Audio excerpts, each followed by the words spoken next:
Happy Wednesday. I don't have anything off the top. Matt, if you want to kick us off. You don't want to recap the Secretary's Well, you all, comments about World Press I know you all tuned in very closely, Yes, and we we'll did. echo what the Secretary said as well.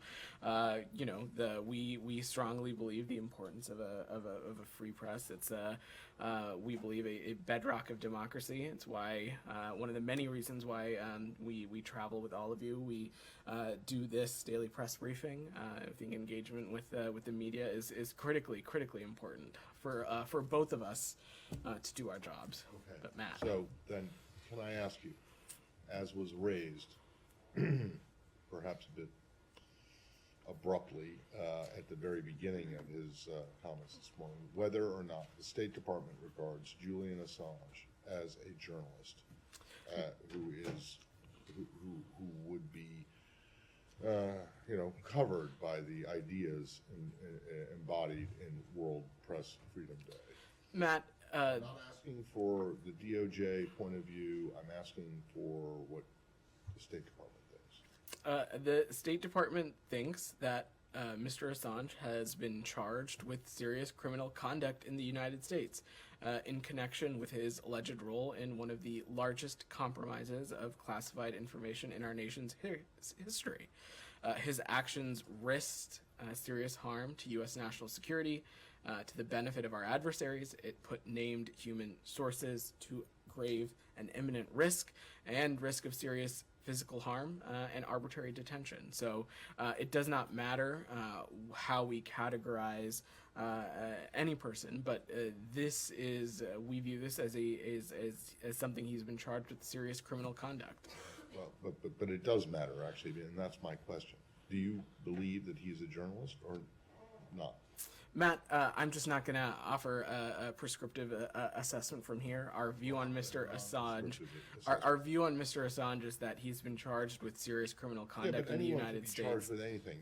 Evan Gershkovich has been charged with a serious criminal offense in Russia, and you say that he's a journalist, and he is, obviously, and I just want to know whether or not you, the State Department, regardless of any charges that he faces, believe that he is a journalist or he is something else? Well, first I would say, Matt, that these two cases are very, very Of course, different. they're completely different, but the United States doesn't go around arbitrarily detaining people, and the judicial oversight and checks and balances that we have in our system versus the Russian system are a little bit different.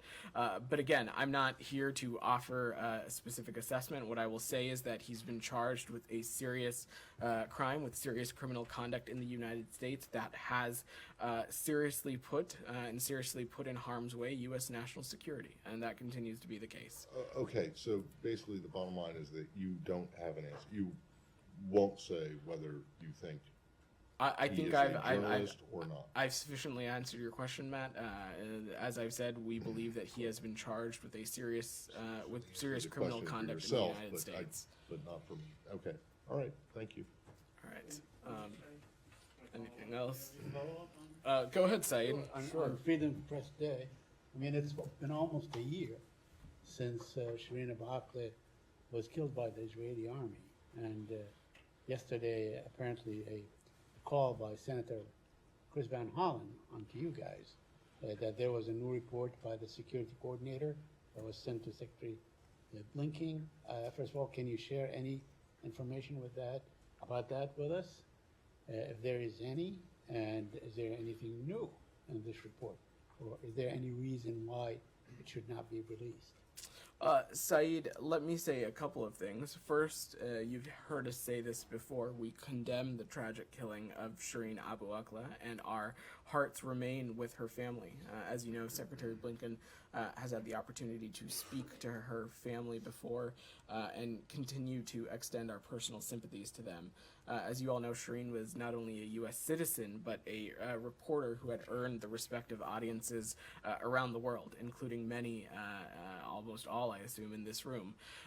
As it relates to this reporting site, I've seen it. I don't have any additional assessment to offer. I've not seen this report. My understanding is that the U.S. security coordinator has not changed the same conclusion that was released last summer, that we released when we put out a statement about this, which is that IDF gunfire was likely the reason, unintentionally, but again, I don't have any additional updates or assessments to offer on this Was report. ever held accountable, and I don't believe that. Do you expect anyone to be held accountable? Saeed, we as we noted in our statement about this last summer, was that our findings that are consistent with the U.S. security coordinators is that this was unintentional and due to incredibly tragic circumstances. And so what we continue to raise with our Israeli partners and with others around the world is ensuring what we can do to take appropriate steps to ensure that when it comes to rules of engagement, that civilians, reporters, members of the media just trying to do their job are not placed in harm's way. Just for the record, today, as we speak, there are 16 Palestinian journalists that are in prison without any charges. Do you call on the Israelis to let them go so they can go about doing their jobs? Saeed, we have been very clear about the need for journalists to not be arbitrarily detained and to be able to do their job. I'm not aware of these specific cases or reports, but we have been clear and consistent about this. Myra. Just on that, based on the answer that you're giving to Saeed, you're saying this wasn't intentional, our investigation found, and you're saying we're engaging with our Israeli partners about rules of engagement.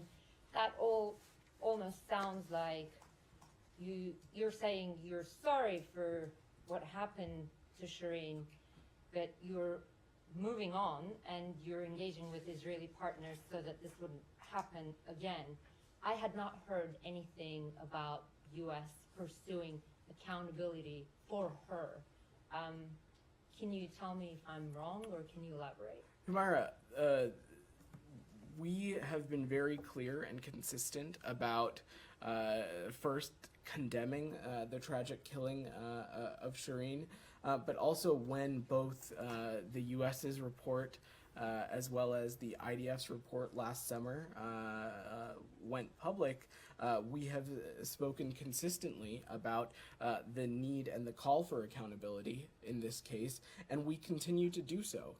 However, as is consistent from the IDF's finding as well as the finding of the U.S. security coordinator, is that this was not intentional. It was a tragic due to very tragic circumstances. So yes, we continue to seek accountability for Shireen. So Let me how- finish. how- And that is one of the ways in which we are doing so, in ensuring that when it comes to rules of engagement, we're working on those issues in concert and in partnership with our Israeli counterparts to ensure that civilians and journalists and members of the media are not put in harm's way.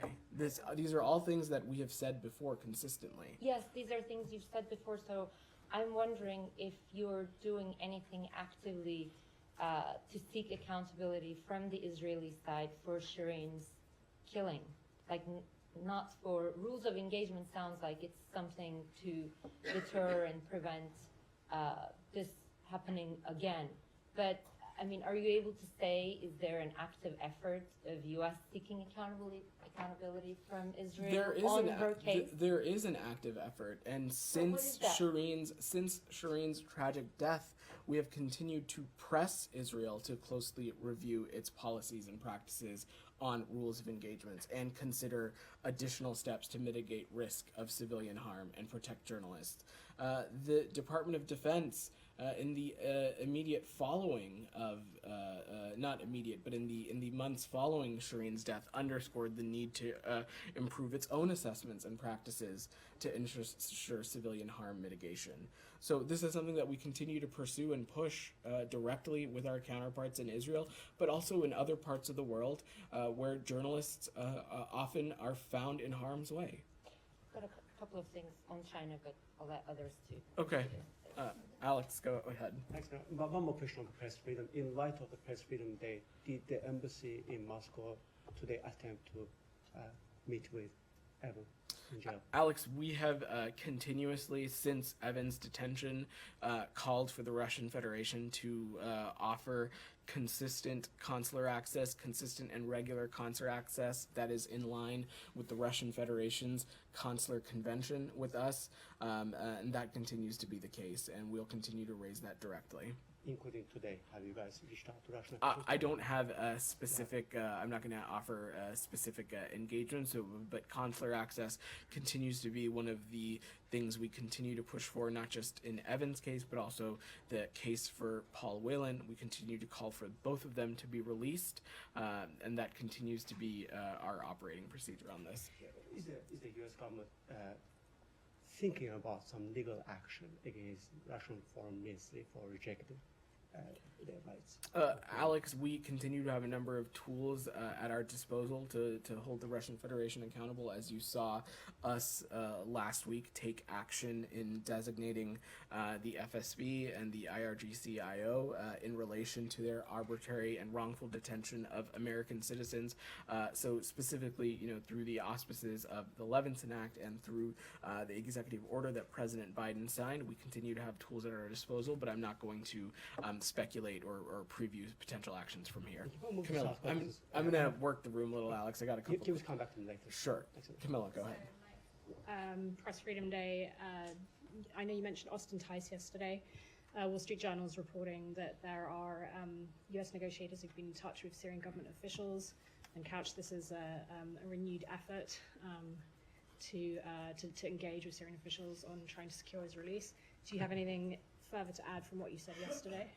I'm certainly not going to get into the specifics, Camilla, but I will reiterate what you heard President Biden speak and talk about pretty clearly on Saturday night, which is that we are engaging extensively to try and get Austin home because of Austin's work as a journalist and his immense efforts to uncover and show the world the truth of what war can look like. He has been locked up in Syria for more than 11 years now. We have pursued every channel we can to seek his safe return to his family, and will continue to do so.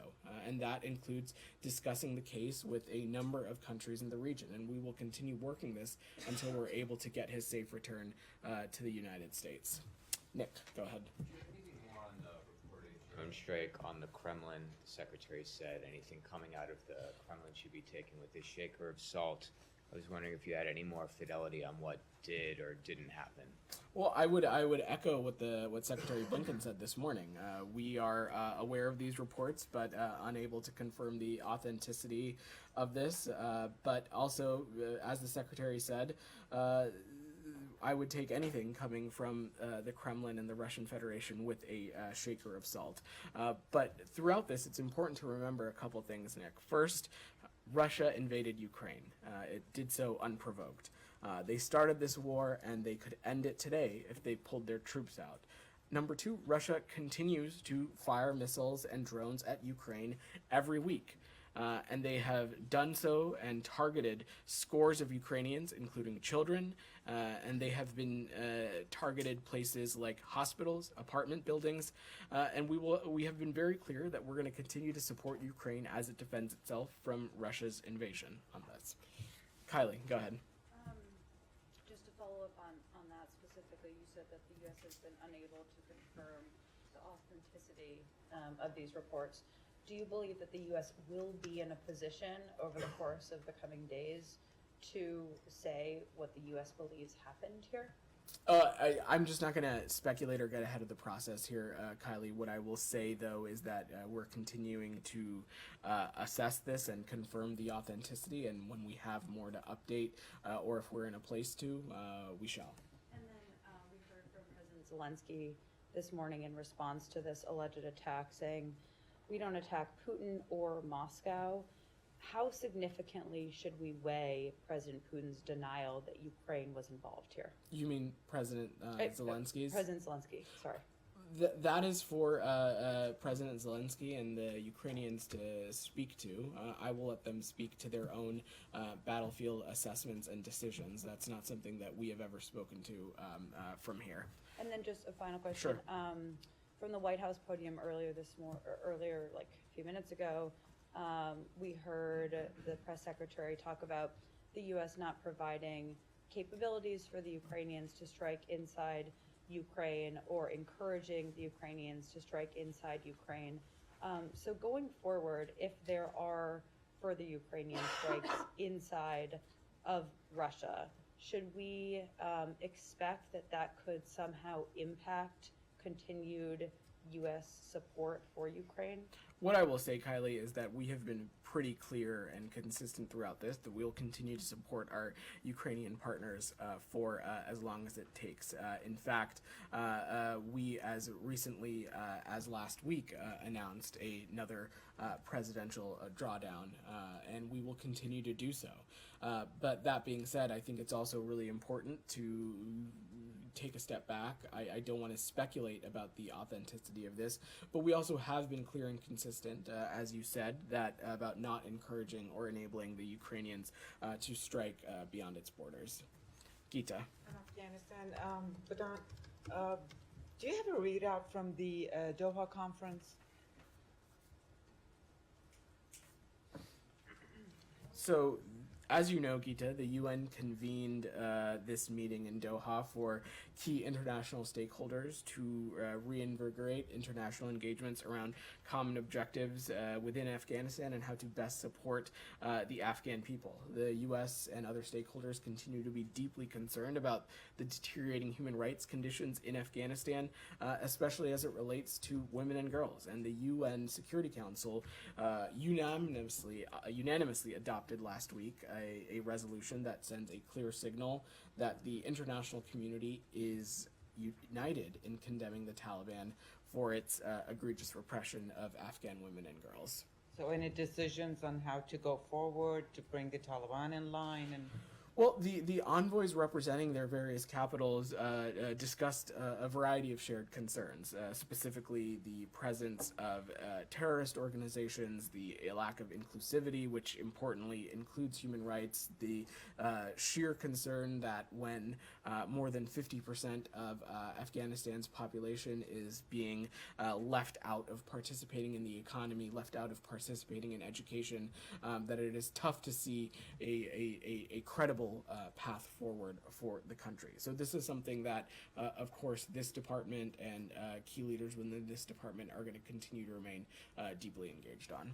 Raquel, welcome to the briefing room, by the way. Thank you so much. It's good to be here, Vedant. So the federal police in Brazil raided this morning former President Bolsonaro's home. They are investigating if Bolsonaro used fake vaccination card to travel to the United States. So can you tell us if the former president had to present any kind of vaccination proof in the U.S. while he was not on an official visit? What I will say, Raquel, is that visa records are confidential, so I'm just not going to get into discussing specific cases. What I can say is that at that time in history, there was a requirement of being vaccinated to enter the United States, in addition to whatever appropriate paperwork and documentation is needed to enter the United States, but I won't say anything more than that, and of course the CDC can speak to you about the various cadences of vaccination requirements that have existed in relation to entering the country. Can you say if the American authorities will work or are helping the Brazilian police in this investigation, and if there is any concern that Bolsonaro committed a crime here if he was not vaccinated and showing around when he was here for 90 days his fake vaccination card? I'm just not going to speculate or get into the specifics of an investigation that's ongoing in another country, and I don't have anything additional to Did the add on that. Brazilians ask for help in this investigation? Again, not that I'm aware of or anything that I can speak to from here, but if we have anything additional to offer, we'll let you know. Leon, go ahead. I would have pursued that, but I don't think it'll advance us very much. I want to speak about Haiti. The UN rights chief today, Volker Turk, said Haiti is basically dangling over an abyss. The Secretary General also recently had comments basically saying Haiti is going to pieces. As you know, been talk about potential force or doing things, but we haven't seen really any movement whatsoever since last fall. What are you specifically doing now, and with whom, to potentially do something about the situation in Haiti? Leon, we remain deeply concerned about the spiraling violence and its impact in all aspects of life in Port-au-Prince. We have made it clear that we believe the security and humanitarian situation in Haiti is worsening, and the conditions on the ground will not improve without armed security assistance from international partners.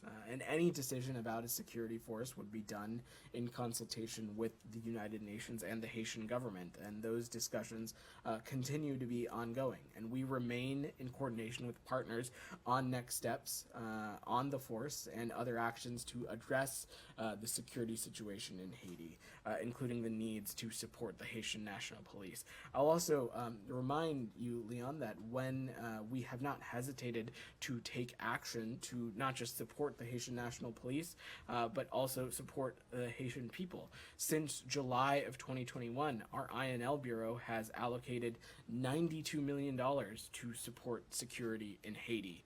As of April 2023, INL has donated 40 patrol vehicles to the Haitian National Police, and we've delivered approximately 1,000 sets of protective equipment, 36,000 MREs, and you'll recall, Leon, last fall, in close coordination with our Canadian partners, we facilitated the delivery of vital security-related equipment to Port-au-Prince. So this is something that we've continued to engage on directly, and it's something we continue to work towards in coordination through multilateral auspices as well. Okay, I understand that, but as you said, these excuse me? You're good. Someone was standing. Please continue. These negotiations, you said the discussions are ongoing. So with whom exactly, and what is the sticking point? Because, or several sticking points, because these conversations have been ongoing since at least last October, I recall, with the sense of urgency at the time. And now we're 8 months later. Leon, I'm not going to get into the specifics of diplomatic negotiations and engagements, but these engagements continue to be ongoing. We have continued to do so through the UN. We have done so with partners in Haiti. You saw both President Biden and Secretary Blinken speak about this during their travels to Canada recently as well. So we continue to engage with this through appropriate allies and partners, through appropriate multilateral mechanisms, and that continues to be the case. I understand that very well, but since there hasn't been any real progress, what are the sticking points? What are the issues? Again, Leon, I'm just not going to get into our specific engagement. We have never read out specific diplomatic engagements from here as it relates to very sensitive conversations that we're having with partners in Haiti, partners in this specific case, partners in Haiti, partners through the UN, and other allies and partners as well. That's just not something I'm going to start doing from here. Michelle. Yeah, on Syria, Vedant. Sure. Do you have any comments on the Iranian president visit to Damascus today? What I would say is that the Iranian regime and the Assad regime continuing to deepen their ties should be of great concern to not just our allies and partners and countries in the region, but also the world broadly. These are two regimes that have continued to partake in malign, destabilizing activities, not just in their immediate countries, but also in the region broadly. We continue to believe, Michelle, that we will not normalize relations with the Assad regime, and we do not support others normalizing with Damascus either. And we've made this abundantly clear to our partners. The U.S. believes that a political solution that is outlined in UN Security Council Resolution 2254 is the only viable solution to this conflict in Syria. And was that your reaction to the statement made by Arab countries regarding a peaceful solution in Syria? We have conveyed our concerns about the May 1 meeting in Jordan to Jordan and others. And although we don't agree with that the Assad regime merited this kind of statement, we note that Jordan and others have incorporated some of the United States' key priorities in this process. But I will reiterate again, we don't support normalization with Damascus, and we do not support others normalizing this as well. Could I just, a Syria refugee question. It's been reported that Syrians in Lebanon have gone into hiding because of an anti-refugee campaign. Now Lebanon has to endure a great deal of the refugee issues, and it has its own problems to contend with. So do you feel that maybe the time has come for the refugees to begin going home? I mean, would you facilitate with Syrian refugees going back to their villages and towns and so on? The government, the Syrian government, said that the refugees are welcome to come back. Saeed, we are still looking into these specific reports, but what I will note is that all refugees and all displaced persons should be treated humanely, and anyone detained should be afforded all applicable legal protections. And any refugee returns to Syria should be voluntary, they should be safe, they should be dignified. The conditions in Syria today do not allow for such returns, and we have been very clear about this with our foreign partners, including our partners in Lebanon. Sorry, can I just say, 2254? Yeah. What year was that passed? I will have to double check the exact year. I'll tell you, it was 2015. That's what I was gonna guess. 8 years ago. Okay. Is there a question? Yeah, well, my question was, what year was it passed? 2015. Is there a question beyond that? Nope. Nope. All right. Nope. Again, always here for the Matley history lessons. Go ahead. Thank you, Vedant. On Press Freedom Day, as you know, Bangladesh is struggling for freedom of expression, as British media Guardian reported yesterday. Media in fear, PM's people enemy attacks. And the government today, the senior minister, they told, as UN, United Nations and all rights group urging for revoking the DSA, Digital Security Act, and they are not willing to revoking this draconian act. So what is your comment about the press freedom situation in Bangladesh? Bangladesh is in the last position in the South Asia. So we have spoken a great deal previously about our concerns with this legislation. I don't have any new assessment to offer and would refer you to our previous comments on this. Go ahead in the back. Yeah, you. Thank you. So Deputy Secretary Sharma will lead Japanese Association of Family of Victims kidnapped by DPRK in this afternoon. What do you think the family is still active and they are still visiting the United States for the first time 4 years? I'm sorry, I didn't hear the first part of your question. If you could speak up.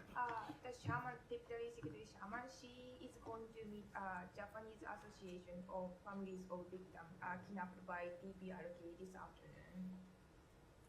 Understood. So I don't have any specific readout to offer on this meeting, as it's my understanding is that it's not taken place yet. But what I will note is that the entirety of this department, including Deputy Secretary Sherman, continue to be deeply concerned about the human rights atrocities and violations that the DPRK partakes in, including the arbitrary detention and kidnapping of citizens. And so this is something that we'll continue to work in close concert with our allies and partners with, especially in the Indo-Pacific region, continue to work closely with the Republic of Korea and Japan itself.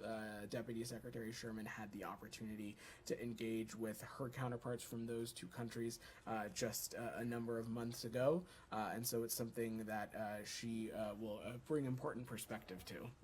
Thank you. Go ahead. The seizure of a second oil tanker in a week on Wednesday in the Gulf waters by Iran. Any comment on that?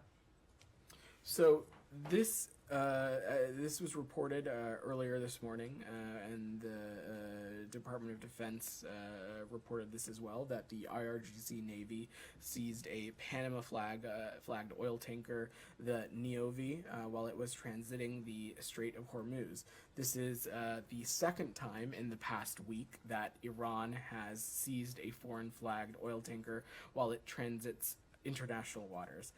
This seizure follows Iran's seizure of the Advantage Suite, flagged in the Marshall Islands, and candidly, Iran's harassment of vessels and interference with navigational rights in regional and international waters are contrary to international law and disruptive to regional stability and security. We join the international community in calling the Iranian government and the Iranian Navy to immediately release the ship and its crew. Go ahead, Hib. Yeah. The first tanker was heading to the U.S. and we saw many attacks against U.S. troops. Vedant, do you think that the U.S. response to what Iran is doing in the region is equivalent to what they are doing? I mean, is it efficient? Well, let me say a couple of things. We continue to have a number of tools at our disposal to hold the Iranian regime accountable. And as recently as last week, we have not hesitated to use those tools, and we will continue to take action.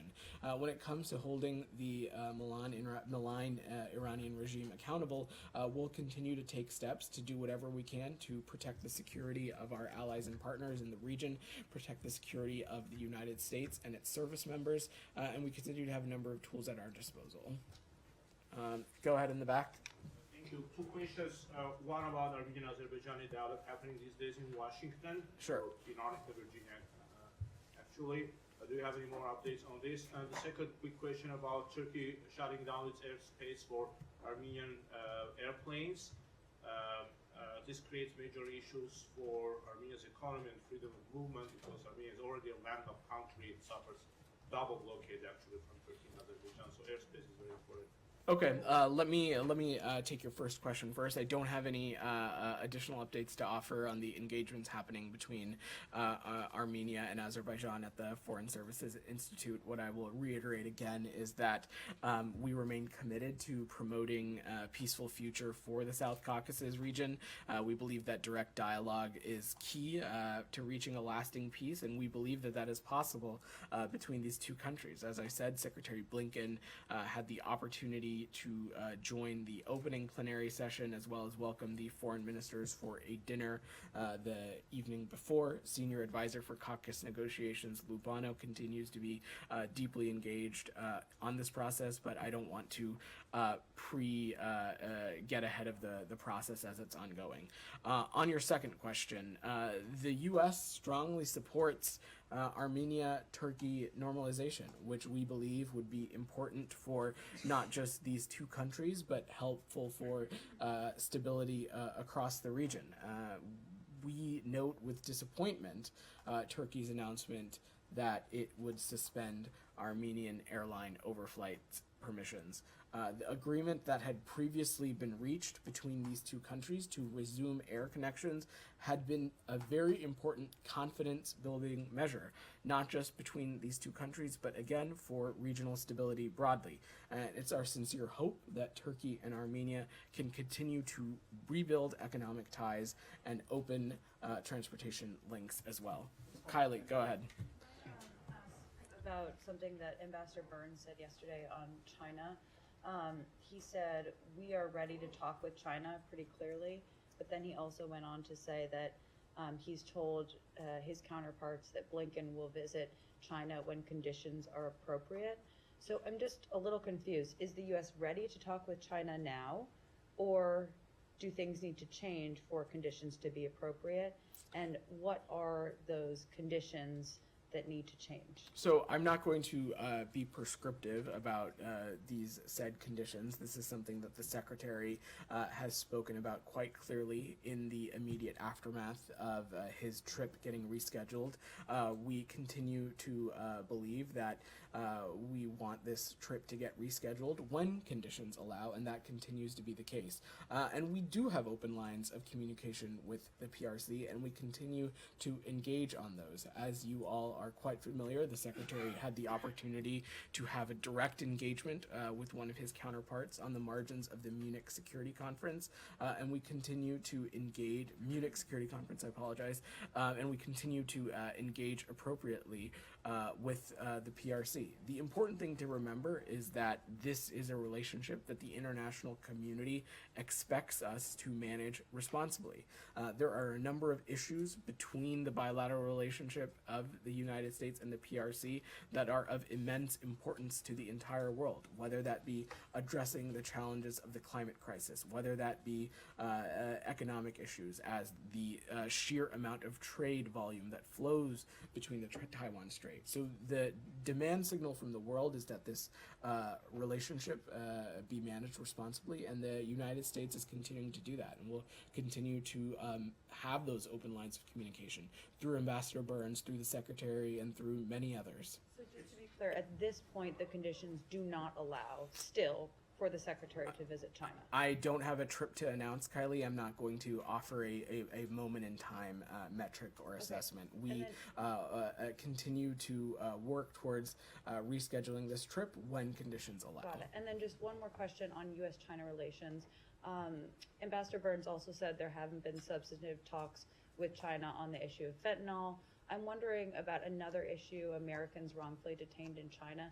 Have there been substantive talks between the U.S. and China on that topic in recent months? I'm not going to specifically read out the conversations that have taken place between U.S. and PRC officials through our bilateral relationship, but what I will say is that Secretary Blinken and others at this department have no higher priority than the safety and security of American citizens abroad, especially those who are wrongfully detained, and it's something that we engage in and raise with countries directly around the world, including the PRC.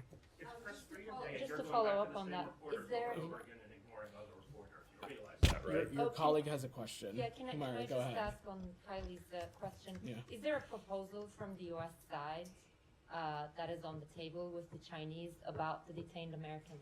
I'm just not going to get into specifics of how we engage on releasing wrongfully detained American citizens or the specifics of our diplomatic engagements. You guys do say that there is a proposal with Russia on Paul Whelan.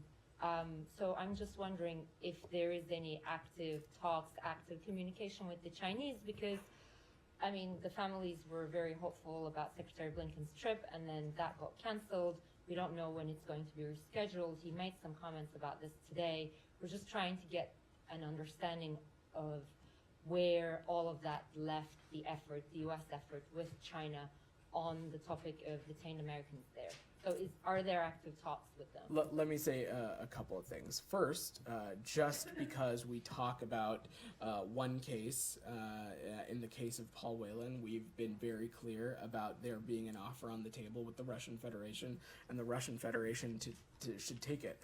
That does not color or influence or is any indicator of where things stand with other cases. Each wrongfully detained American citizen is of utmost importance to us, and it's something that this administration is pursuing tirelessly, from President Biden, from Secretary Blinken, from Ambassador Carstens, and others. So I don't have a specific update or assessment to offer you. We have raised the case of wrongfully detained Americans as often and as frequently as we can, including in our dialogue with the PRC. And the final thing is they're actually in town, the campaign with the families, they're in town and doing certain events. And there was a meeting at State yesterday, but why hasn't the Secretary met with them? The Secretary engages with the families of wrongfully detained American citizens regularly. He does so with wrongfully detained families of citizens who are wrongfully detained all across the world. I don't have specifics to offer on the Secretary's schedule. I know he had the opportunity to briefly connect with some of these families, but it's something that we also do so regularly at regular intervals. This is something that is utmost importance to Secretary Blinken. Go ahead. Thank you. There was a media report that the U.S. government today asked J.P. Morgan to process 40 payments related to Russia's grain. Can you confirm that?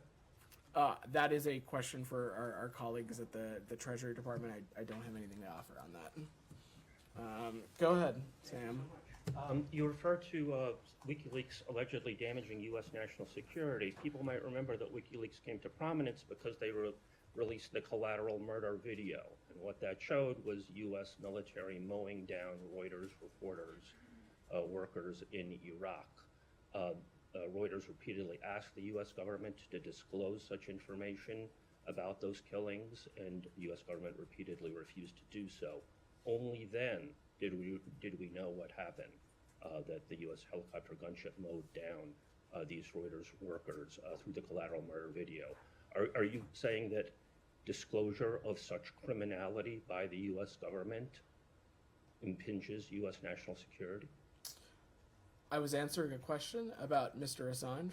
Yeah. I was not offering an assessment on anything else. But you said that WikiLeaks damaged U.S. national security. Did it do so by exposing U.S. criminality? I'm not going to parse or get into specifics. What I will just reiterate again is that Mr. Assange has been charged with criminal conduct for his role in the largest compromise of classified information in our nation's history. That compromise has seriously harmed U.S. national security to the benefit of our adversaries. But you can't be specific as to I don't have anything else to add on this. Just another dimension to this is that, of course, you're going after Assange, the U.S. government, the DOJ, is going after Assange because of the disclosures pertaining to Iraq and Cablegate and so on.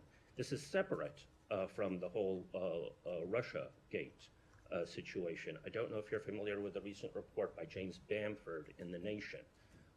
He's coming out with a book. He's a cybersecurity expert, written a book about the NSA. Piece is entitled Trump's Campaign's Collusion with Israel. Subtitle, While U.S. media fixated on Russian interference in the 2016 election, an Israeli secret agent's campaign to influence the outcome went unreported. What Bamford is alleging is that Israel was actually the conduit to the Trump administration, that their unit 8200. I'm just going to stop you right there. No. I don't think that's true. I also don't have anything else to I'd offer like to on know this. if the State Department has any assessment on this, because what this means is that everybody was obsessed over Russia's collusion with Trump for years, and what Bamford is reporting through his sources, and he's a very serious NSA reporter. He wrote a book about the NSA, and he's just come out with another book on espionage, is that Israel was actually the conduit to the Trump administration. I don't have anything to offer on that other than... Could I get something in writing? I don't have anything to offer on that other than in the United States, people can write and publish whatever they want. I'd love to know the if the benefits State of Department has an one of the assessment. benefits of the I mean, First it should Amendment. be an I'm going to input work the interest. room now. Your colleagues have still their hands up. I'd Nick, really like to know you if had the your State hand up Department patiently. assessment on Go that. ahead. I'd be happy to get an email. Thank you. Nick, go ahead. You had your hand up patiently.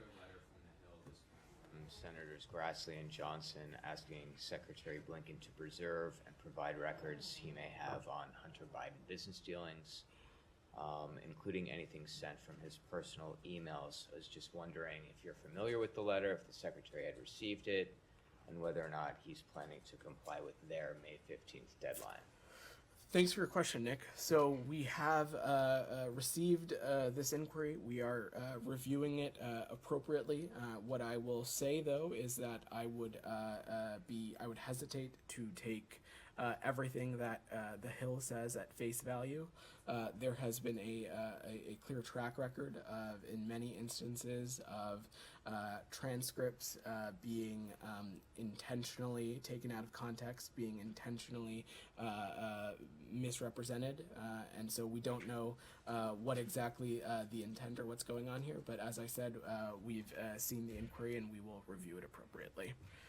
Alex, go ahead. Back to the South focuses. I have actually a question about Georgia, but before that, just follow up on what you just told my colleague on Armenia, Azerbaijan. Other than the fact that the meeting is ongoing third day in a row, are there any grounds for optimism?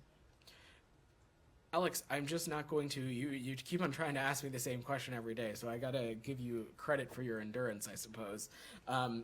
But I'm just not going to get ahead of these talks or these processes. What I will note is that, and this is not something you're disfamiliar with, because it's something that the Secretary has been deeply engaged on, is that we believe that peace between these two countries is possible. We believe that there is not a military solution to this. We believe that direct dialogue through diplomacy is an integral path forward, and that's why we're very pleased to host these two foreign ministers at the Foreign Services Institute to participate and take on these very important discussions.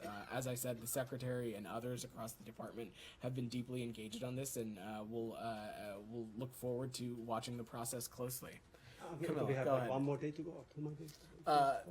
I don't have the exact schedule in front of me, Alex, but we can follow up on Move that. to Georgia if you don't mind. I have, Okay. two And then we'll actual come to you, questions. Camilla, I promise. I appreciate that. Georgia has pulled out of a key NATO exercise called Defender 23. Does the U.S. have any reaction to that? That is a question for Georgia and for NATO. I don't have any assessment to offer from here. I would also let our Pentagon colleagues speak to its impact on any exercises or operations that the United States might be conducting, and I don't have an assessment to offer from here. Is it going to Go impact ahead. U.S. I'm going to work the Georgia room. relationship? Alex, you've gotten 3 questions in already. Thanks for that. Camilla, go Super ahead. quickly, the former interim president of Venezuela, Juan Guaido, has an event in D.C. this Friday. I have a feeling you're not going to give anything on this, but any plans for him to meet with State Department officials? I'm not aware of any plans. Go ahead, Saeed. Question. Yeah. Yesterday, Olga Sardo, the spokesman for the United Nations, said that about 100,000 Sudanese refugees crossed borders into other countries, while close to 330,000 were, dislocated internally. I know that the secretary spoke with his Egyptian counterpart yesterday. There's also, this comes amid talks that Egypt is imposing very, very strict entry into its border or through its borders. Was that something that was discussed? I don't have anything additional to add, Saeed, beyond what was in the readout with the Secretary's call, but what I will say is that we are deeply concerned about the humanitarian crisis that is unfolding in Sudan as it relates to, as a result of this violence. That's why we have been so clear and consistent about calling for the need for a ceasefire to continue to be extended, and for that to get to a cessation of hostilities, for the free flow of humanitarian necessities as well. Also, our regional partners have played a really important role in taking on many of these displaced individuals whose country right now is in the midst of a civil war. But I don't have any other assessments to provide. No new figures on I don't. whether internally displaced. I have no other assessments to offer. Okay, final question. I'm asking this question for one of my colleagues on Ethiopia. So what action what steps United States are taking to mitigate the ongoing civil war? So the United States has been deeply engaged in the implementation of the cessation of hostilities agreement. We have welcomed the progress of implementing the key elements of the November cessation of hostilities. This is something that the Secretary personally was deeply engaged on. As you know, we traveled to Ethiopia earlier this year. It's something that the Secretary discussed directly with his foreign minister counterpart, as well as Prime Minister Abe as well. All right. Thanks, everybody.